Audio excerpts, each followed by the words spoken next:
समझाती रहती कि अब तुम्हारे पेट में बच्चा आ गया, अब तुम ऐसे समझ लो ये गर्म चीज़ मत खाना। उनको सब मालूम रहता है कि इससे बच्चे के ऊपर नुकसान पहुंचता है। उनको ये मालूम रहता है कि जब ग्रहण लगेगा और उसकी किरणें तुम्हारे ऊपर पड़ेंगी तो बच्चे के ऊपर गलत असर जाएगा। तो कहती हैं ग्रहण में किरणों से बचना, घर में रहना तुम।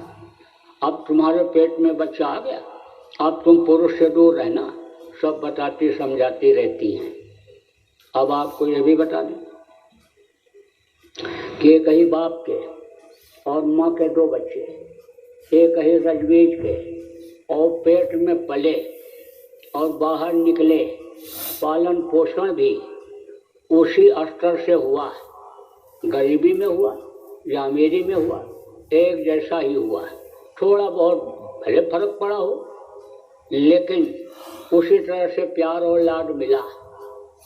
लेकिन कहते हैं कि इस लड़के का दिमाग कमज़ोर है और ये छोटे वाले का तेज है, ये बुद्धिमान है। अब उसका क्या कारण है?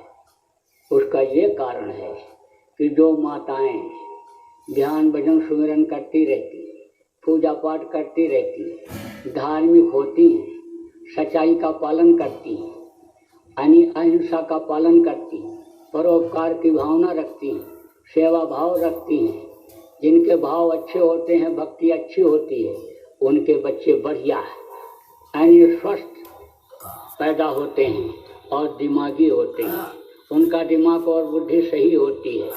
तो अब आप इस बात को समझो कि 5 महीना यानी 10 दिन का जब बच्चा माँ के पेट में हो जाता है तो उस मालिक का दर्शन होता है, होने लगता है। देखो, हाथ छोटा हो सकता है, आँख छोटी हो सकती है, एक कान न बन पावे, ये तो हो सकता है, लेकिन वो जो जीवात्मा के डालने का रास्ता है इस पिंड में, यानी वो किसी का बंद नहीं होता। वो तो बनते समय ही उसका सुराग बन जाता है, लेकिन है वो बहुत झीना, झीना माने बहुत पतला, उसको देख नहीं सकते। और जीवात्मा भी ये बहुत छोटी है, इसको आप देख सकते हो? अगर इसको देखते है तो यानी इसका भी यंत्र बना लेते। माइक्रोस्कोप होता है, सूक्ष्मदर्शी यंत्र जिसको कहते हैं, उससे छोटी से छोटी चीज़ देखी जा सकती है दुनिया की, लेकिन कोई ऐसा माइक्रोस्कोप नहीं बन पाया कि जिससे उस जीवात्मा को देखा जा सके।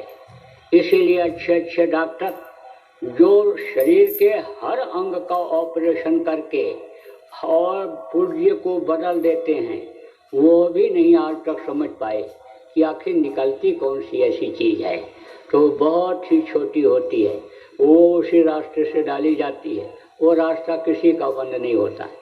तो जब वो डाली जाती है तब यानी उस रास्ते में कोई रुकावट रहती नहीं है। वो जिस तार के द्वारा, जिस शब्द डोर के द्वारा इस शरीर के अंदर डाली जाती है, यानी उसी डोर से पूरा संबंध उसका रहता है, तो मालिक का दर्शन होता है, उससे दर्शन होता है।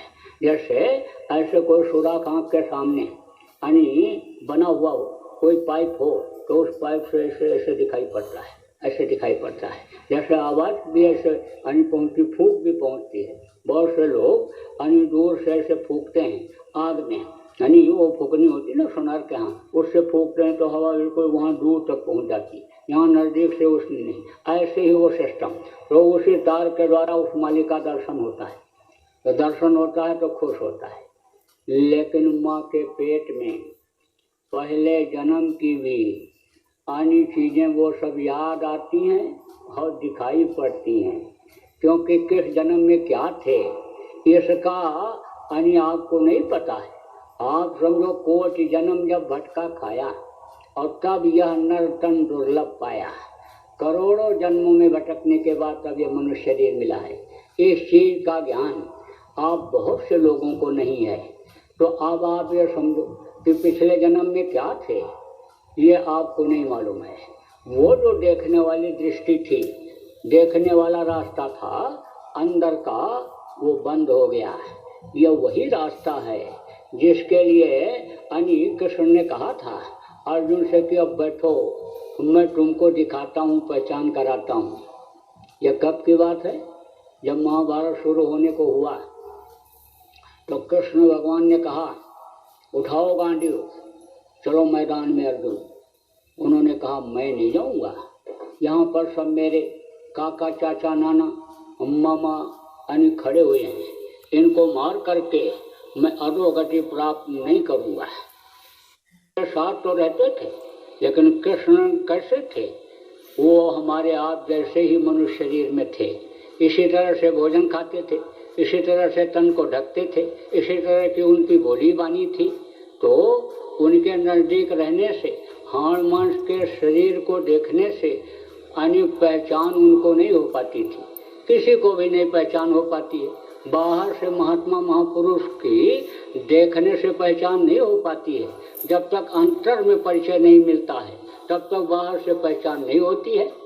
तो उन्होंने कहा उठाओ गांडू, वे इनकार कर दिए।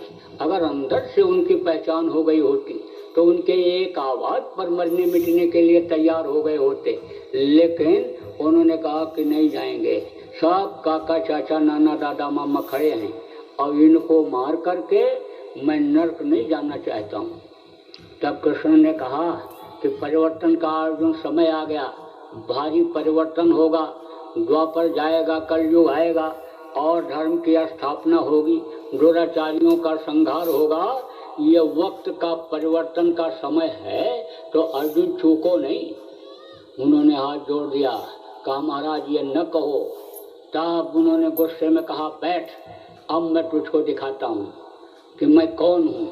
तो उन्होंने जब ध्यान लगवाया और यहीं पर ठोका, यहीं पर, और वो जो कर्म लगे हुए थे, कर्मों का जो पर्दा लगा हुआ था, वो पर्दा जब हटा और दिव्य दृष्टि जिसको कहते हैं तीसरी आँख खुली, यानी जब खुली आँख तब उन्होंने देखा कृष्ण के रमैलों के रूप को देखा और कृष्ण के पावर को देखा, जो अन्य दूसरे स्थान से व्यापक ब्रह्म यानी समझ लो कि दूसरे स्थान से ब्रह्म स्थान से जो आए थे, अन्य उसके पावर को जब उन्होंने देखा तब वो इस चीज़ को समझ गए और बोले प्रभु आप जो कहोगे करूँगा, मुझको अब आपकी पहचान हो गई। तो बोले अच्छा तू फिर एक बार बैठ, अब तो उसको महाभारत भी दिखा देता हूँ। तो बंद किया जब आँख तो उन्होंने महाभारत में देखा कि चक्र सुदर्शन चल रहा है और सबका सिर काटता चला जा रहा है, सबका सिर, यानी समझ लो दुष्टों का संहार चक्र सुदर्शन कर रहा है और हमको तो खाली निमित्त बनना है। उठाया गांडू और मैदान में चल पड़े। तो वो दिव्य दृष्टि थी, यानी तीसरी आँख जिसको कहते हैं, तो वो दिव्य दृष्टि लोगों की खुली हुई थी, यानी कब जब माँ के पेट में थे और पूर्व जन्म को भी देखते थे, पिछले जन्मों को देखते थे कि हम कहाँ थे क्या थे।